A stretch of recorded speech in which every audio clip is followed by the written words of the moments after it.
Então, vamos lá, né, para mais uma semana do PET. Oitavo ano, PET 3, semana 4, com a professora Angelita. Olá, queridos alunos, bem-vindos à nossa aula online. O tema dessa semana é Brasil, Segundo Império, de 1840 a 1889. Cara estudante, entre as semanas 2 e 5 desse PET, que é o Plano de Estudo Tutorado, iremos construir as habilidades 15 e 18 do currículo de História do oitavo ano. Isso será feito de forma paulatina e de forma a lhe trazer os elementos necessários para entender os aspectos políticos, econômicos, sociais e culturais do período imperial brasileiro. Nesta semana, veremos esses aspectos durante o segundo reinado. Então, o segundo reinado, em resumo, aí nós temos, né, uma pintura com Dom Pedro II e o brasão da família real portuguesa. O período da história brasileira, que vai de 1840 a 1889, é conhecido como Segundo Reinado, e é o momento em que o Brasil se consolida como nação. Nesse período, o regime político do país era a monarquia parlamentarista. Economicamente, o café adquire importância fundamental, sendo o produto principal na pauta de exportação. As primeiras ferrovias e os barcos a vapor melhoraram a circulação do chamado ouro negro, então ouro negro do café. Porém, em meio à prosperidade cafeeira, o império se encontrava em um dilema: a mão de obra de pessoas escravizadas. Desde o governo de Dom João VI, que era pai, né, do Dom Pedro I e vô do Dom Pedro II, o país havia se comprometido a abolir a escravidão, mas os cafeicultores se opunham com veemência. Por isso, lhes acarretariam perdas econômicas. A eliminação gradual do trabalho escravo foi a solução apontada. É também no segundo reinado que o Brasil protagoniza o maior conflito bélico da América do Sul, a Guerra do Paraguai. Conflito bélico, né? O que é bélico? Que usou armas com armamento. Bélico significa armas com armamento. O final do Império ocorre com um golpe militar, que proclamou a República em 15 de novembro de 1889. A monarquia brasileira não se sustentava no poder sem o apoio das elites rurais e do exército. As elites são os grandes proprietários de terra, né? Os grandes latifundiários, no caso seria a elite rural. A política do segundo reinado.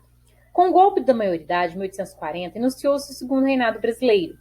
No período anterior, o regencial, o país viveu uma série de guerras civis. Guerras civis, o que é? É conflitos armados dentro do próprio país. Por isso, o Partido Liberal propôs a antecipação da maioridade do herdeiro do trono, Dom Pedro. No caso, filho do Dom Pedro I, né? Ele chamava-se Pedro de Alcântara e se torna Dom Pedro II. Uma parcela dos políticos entendia que a falta de um governo central era um perigo para a unidade nacional. Após a coroação de Dom Pedro II, foram realizadas eleições. Essas eleições foram nomeadas pelos conservadores como eleições do cacete, pela violência utilizada pelos liberais para alcançar a maioria na Câmara. Com a coroação de Dom Pedro II, a monarquia constitucional ficou marcada pela presença de dois partidos políticos: o Partido Liberal, cujos membros eram conhecidos como os Luzia, e o Partido Conservador, cujos membros eram conhecidos como Saquarema.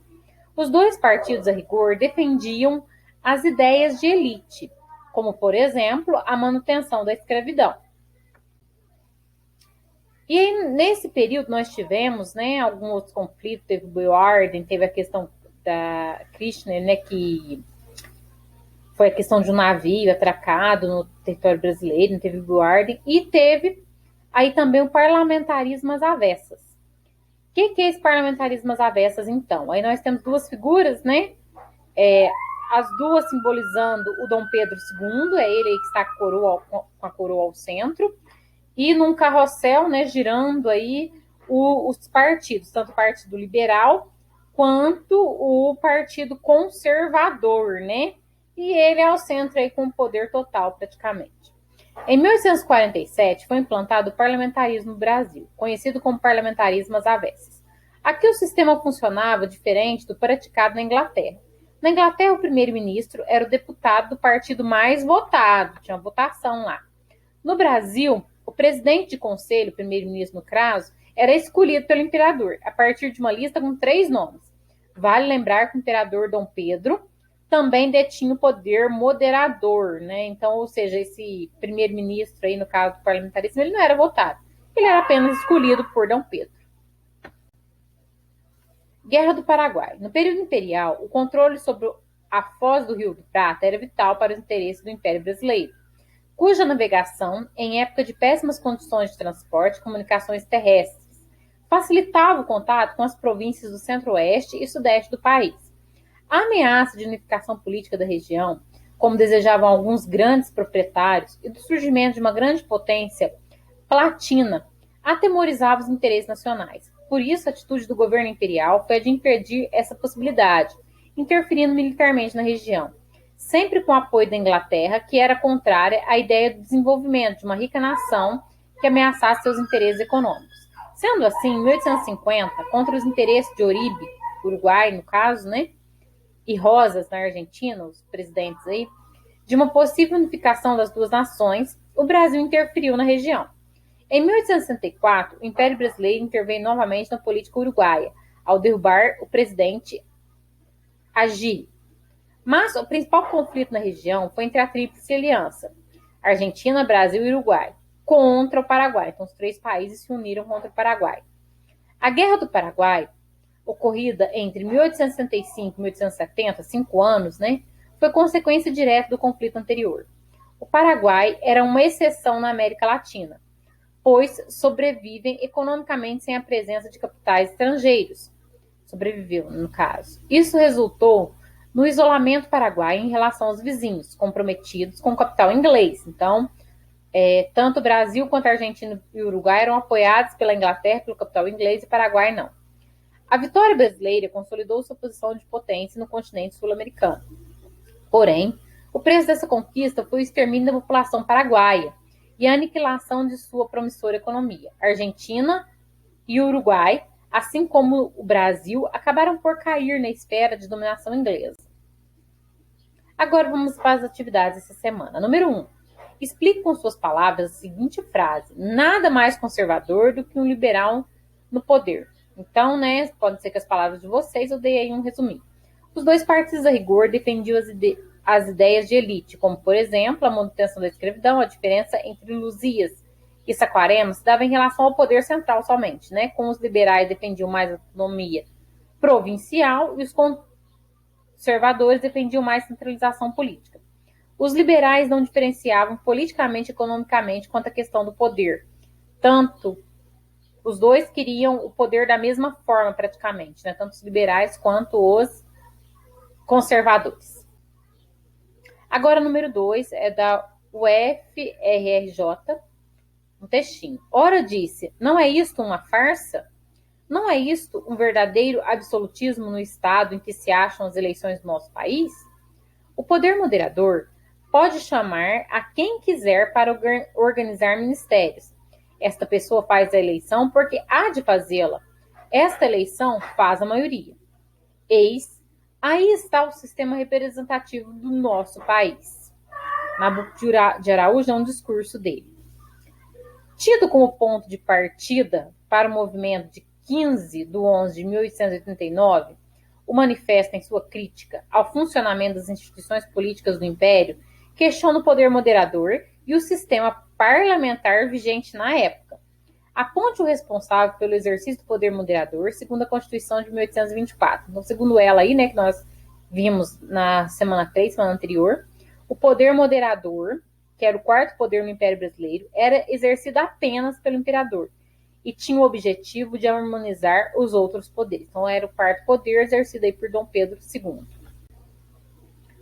B. Essa foi a letra A. Letra B.